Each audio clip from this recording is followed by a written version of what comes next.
Well, I can't find the remote.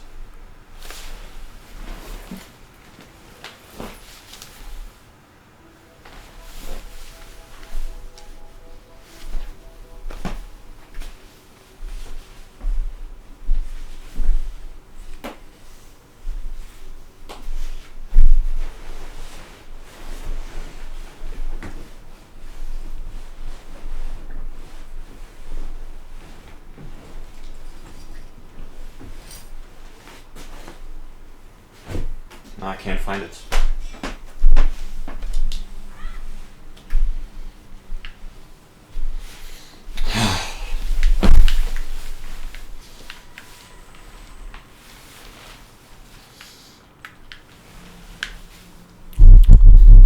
So here's what happened. I was thinking about a particular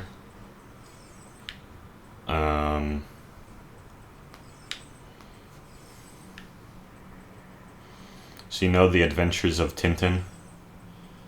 I was thinking about a particular story.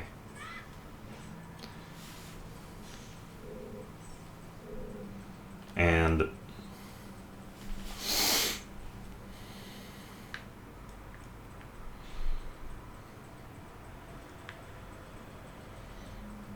I went on the Wikipedia page for list of Tintin media, and I clicked on a random link, and I ended up on the one I was thinking about.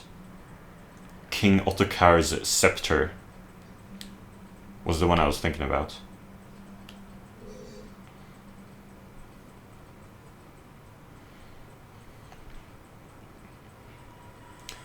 So that's like a 1 in 24 probability. I just think I have an insane amount of luck. I came to this realization lately that I have gotten very lucky many times. Yup. So another thing I was gonna do in this video was just talk about Ace Attorney. Ace Attorney head scratchers. And today I think I'm going to be covering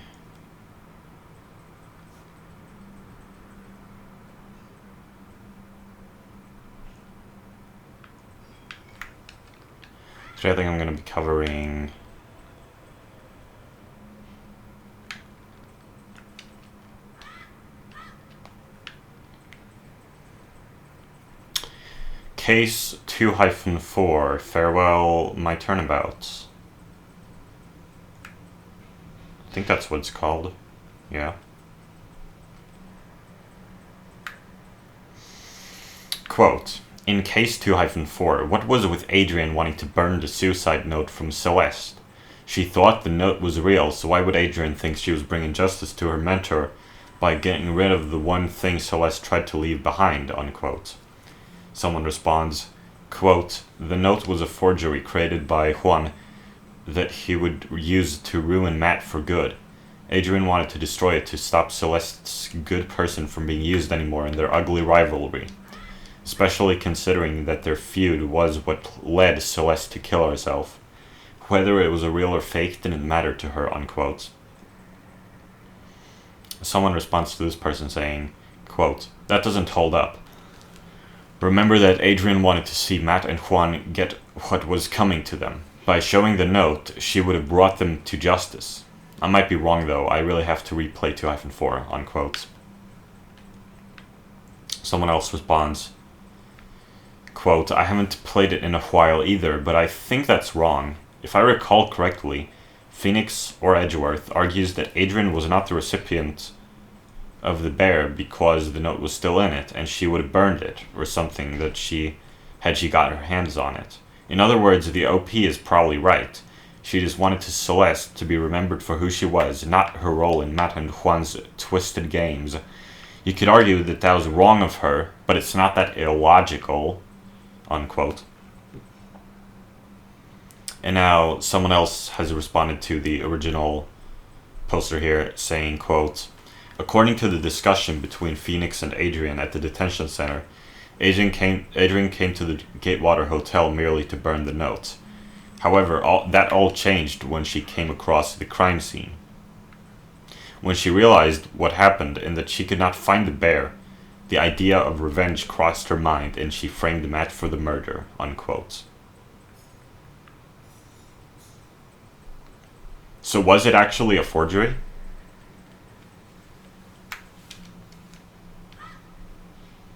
I don't remember if it was a forgery.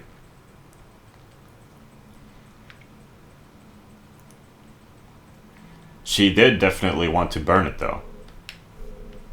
I know that for a fact. That is one of the cool, things you do in the second day of court, where you're in Shelley the Killer's testimony, and you prove that Adrian could not have been the recipient of the bear because she would have burned the notes, but the notes remained in it, so Adrian could not have been the recipient. That's like a cool moment there. I think that's the question on which, if you answer incorrectly, Phoenix hollers at Shelley the Killer, and then after a while, Shelley the Killer's like, oh, I'm sorry, I went to visit the water closet for a second. And then he said something like, Mr. Wright, if you continue doing this, there will be no mercy, and then a penalty, or something like that. Quote, if Angard really didn't trust the kill at all, why did he think that he could leave the blackmail tape with him without him watching it, unquote. Someone responds, quote, Angard learned that the killer always places trust in his clients, and he will do what his clients want without question, because that is the basis of trust. Angard knew he could catch him on tape, and it would never be watched by anyone other than Angard himself, unquote. Someone else responds, quote, but the reason Matt did that in the first place was because, in his own words, assassins aren't above blackmail. And if they're not above blackmail, why would they be above watching a tape they were told not to, unquote. And someone responds to this person saying, quote, let's be fair here. Angard really didn't have a choice. If the tape had been found at Angard's mansion, of all places, the trial would have ended much faster. A full recording of the chain of events surrounding the murder tends to do that, or at least makes you look ridiculously incompetent for housing an assassin in your mansion, regardless of whether or not he's working for you. The best he could do was entrust the killer with it, because nobody else had access to it. Literally, either he had to trust that the killer wouldn't watch the tape, or else leave it behind for the prosecution to use at the trial. Yeah, unquote. Really, yeah, I mean, exactly.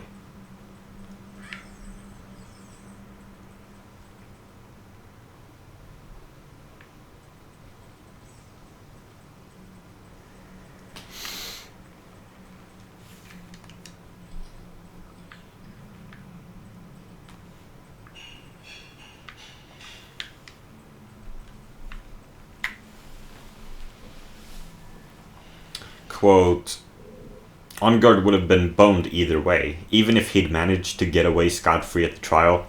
The instant he tried to blackmail the killer with the tape, the killer would have just come right back around and killed him instead for breaking their contract. There is no plausible way this could have gone well for him, unquote. Quote, you have to understand, though, that Angard was hoping that the killer would kill Juan, and that no evidence would be left behind besides the card.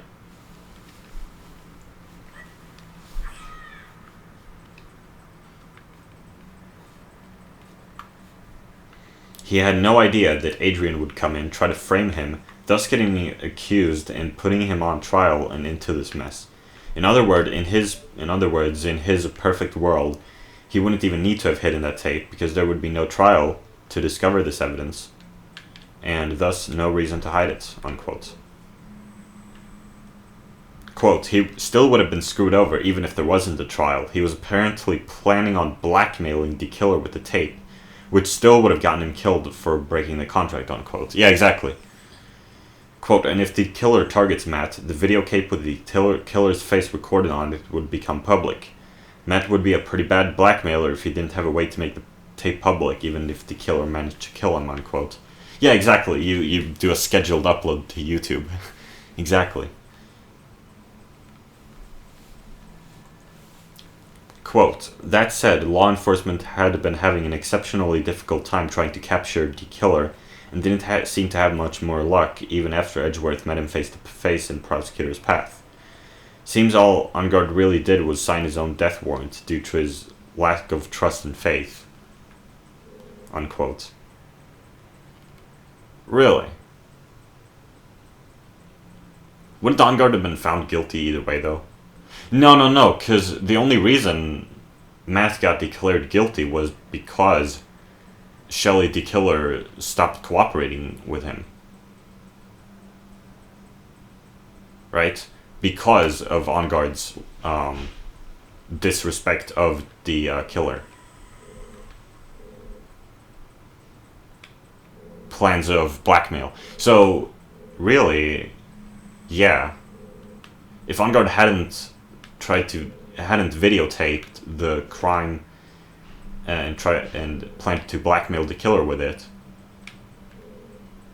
the killer wouldn't have. Yeah, then the killer I think the killer admitted in court that Ungard was his client in the end, right? I think. Yeah. So yeah, Ungard would have been declared innocent if only he hadn't tried to do that. So yeah. And furthermore, yeah. They met. Yeah, like, I mean, I'm not sure that would have helped. Ungard, they didn't seem to have much more luck even after Edgeworth met him face to face in Gyakuten Kenji 2, right? So the videotape wouldn't really have done anything anyway. Like, you can catch the killer's face on there, but like, so what? They don't seem to be having much more luck even after seeing his face in Gyakuten Kenji 2, so yeah.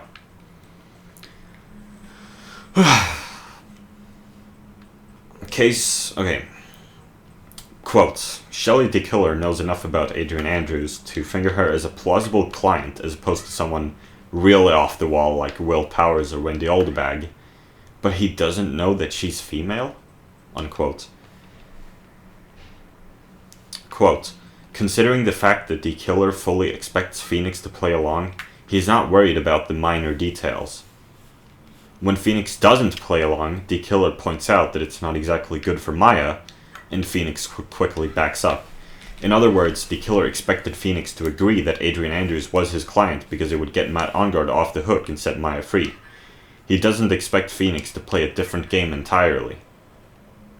Unquote.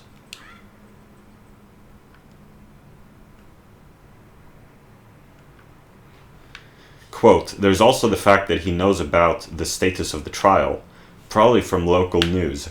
He may just be aware that Adrian came up and use that name to stay consistent, unquote. And yeah, then he wouldn't necessarily know that Adrian is female. So,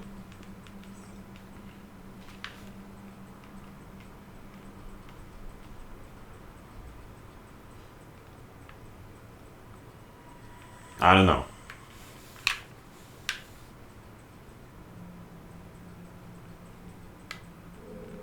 It's weird. Maybe that is a bit implausible that he would make that mistake. I don't know.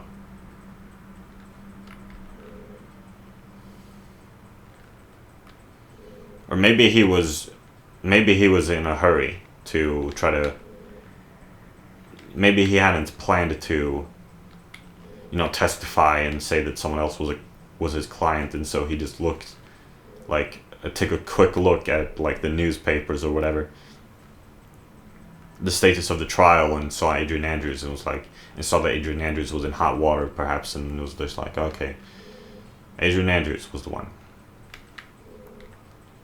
I don't know. But it's also so weird how they did that in this case.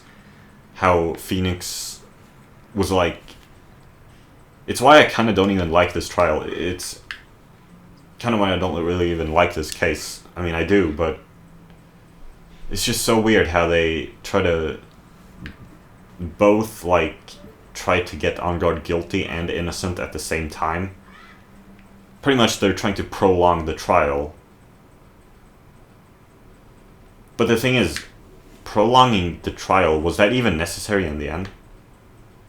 Oh yes, it was, because they got the tape, and thus could prove that Enguarde was planning to blackmail the killer.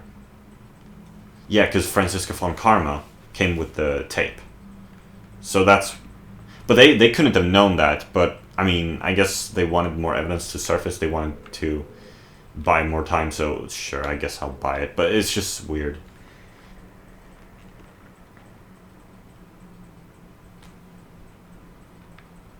It's pretty cool, but, I mean, I don't know, it's... I don't know.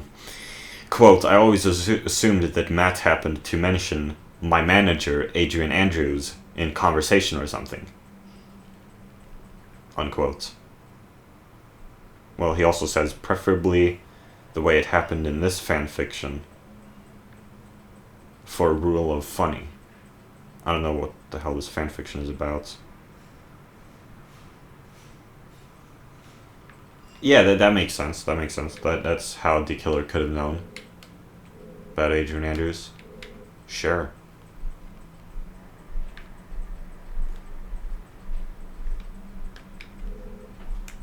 Something like that is possible, I guess.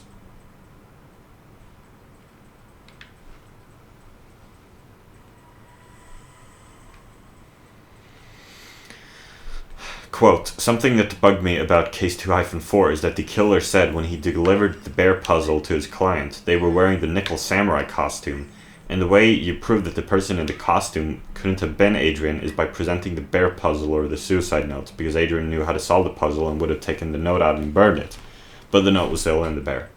But if I remember right, the killer said he delivered the puzzle immediately after killing Juan. Adrian didn't have access to the Nickel Samurai costume she used until after she went to Juan's room, which was much later, and she couldn't have taken Matt's because he was wearing it while napping, and she would have woken him up if she tried to take the costume. Since Adrian using the costume is one of the biggest topics in the previous trial, should have been a pretty obvious argument and nearly impossible to counter. The puzzle and note argument could be countered by saying she simply didn't have enough time to take apart the bear and burn the note right then. Why does this never get pointed out? Unquote.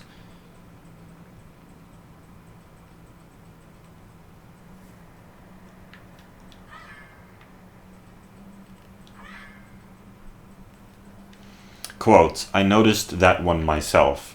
The gameplay answer is, there's no convenient way to provide evidence for an error in timing. Unless Phoenix goes with a testimony counter or a show us on the map attempt. But it's still something that should have come up, unquote. I don't know, I don't really understand.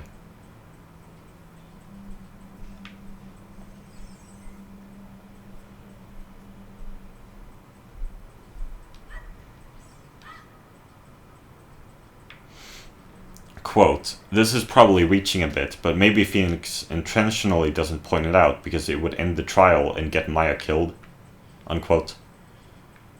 Yeah, because then Enguarde would get declared guilty, right? Or wait, how is this?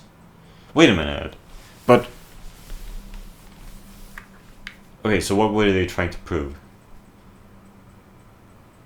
The killer was saying that it was Adrian Andrews. Phoenix proves that it wasn't Adrian Andrews. Wait, but no he doesn't. Wait, does he?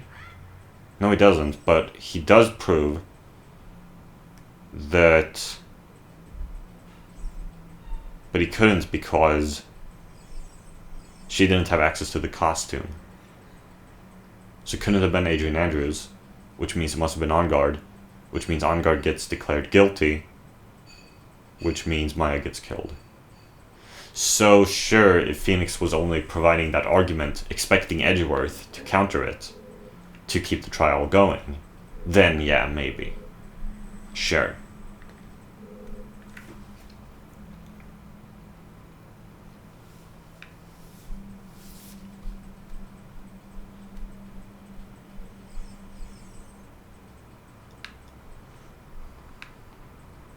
So I guess that contradiction wasn't as genius as I thought it was. Quote, there's also the fact that the dialogue in the part goes like this. P. You gave the client the bear and she told you to take it and go wait in the mansion.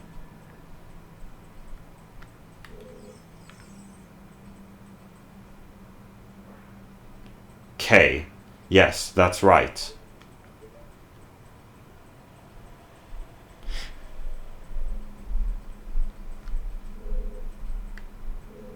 You'd probably think the killer is able to discern male voice from female one, or at least that issue should be hand-waved in some way or another. And that's after it was made pretty big plot point. Didn't know Adrian's gender. Unquote.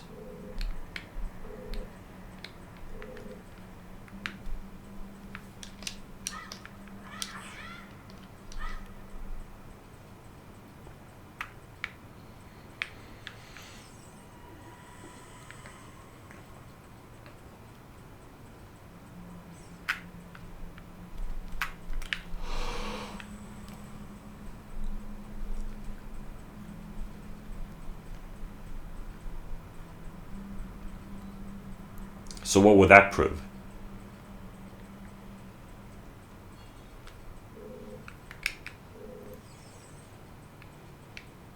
That would mean that if it were Adrian Andrews, there's no way the killer could have been mistaken about Adrian Andrews' gender. Which means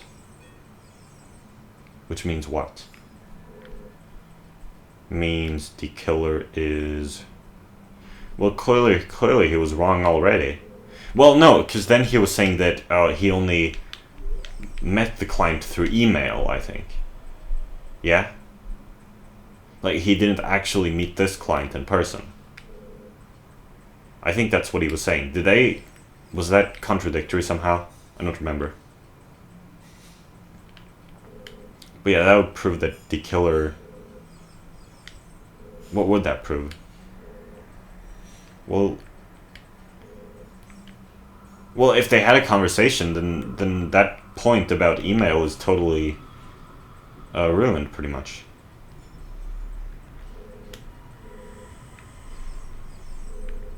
Weird.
Figuring out that the suicide note was still in the bear puzzle was the reason why Adrian couldn't have been the killer's client was particularly hard for this troper.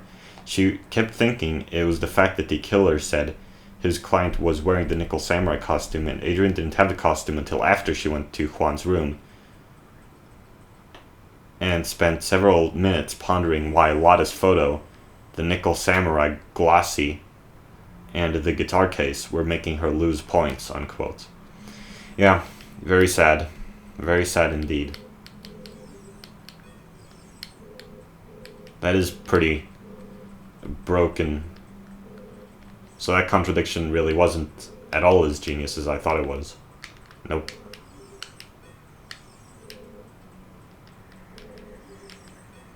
That's sad. Very sad.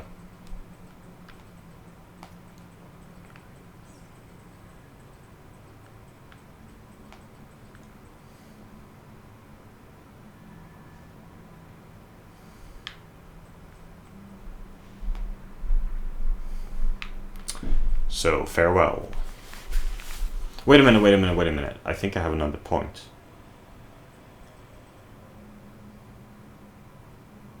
No, that's not true.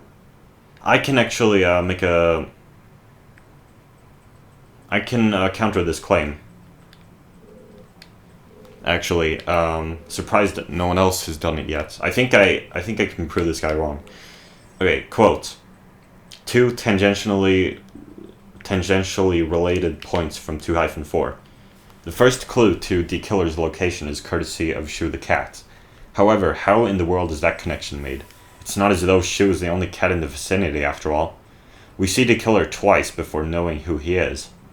Once at the hotel at the start of the case, telling Maya she has a phone call, and later at Angar's mansion. Given his distinctive appearance, stitches and all, how does Phoenix not make the connection? For that matter, since the killer spoke on both occasions, though not necessarily to him directly in the first case, wouldn't Phoenix be able to figure out that it's the same voice, unquote? Actually, wrong, because I noticed this when I was rewatching Nintendo Capri-Sun play Farewell My Turnabout.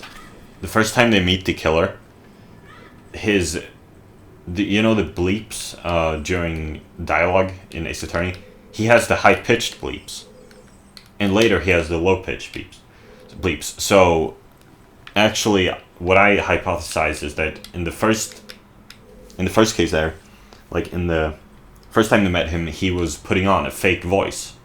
He must have been. He was using a different voice the first time they met him. So there's your explanation. I mean, that doesn't really even prove anything important, because, I mean, he should have still been able to notice the physical appearance for sure.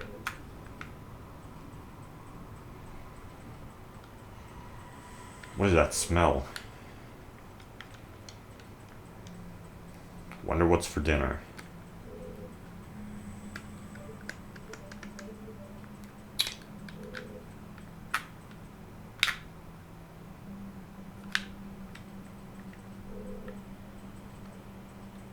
Farewell.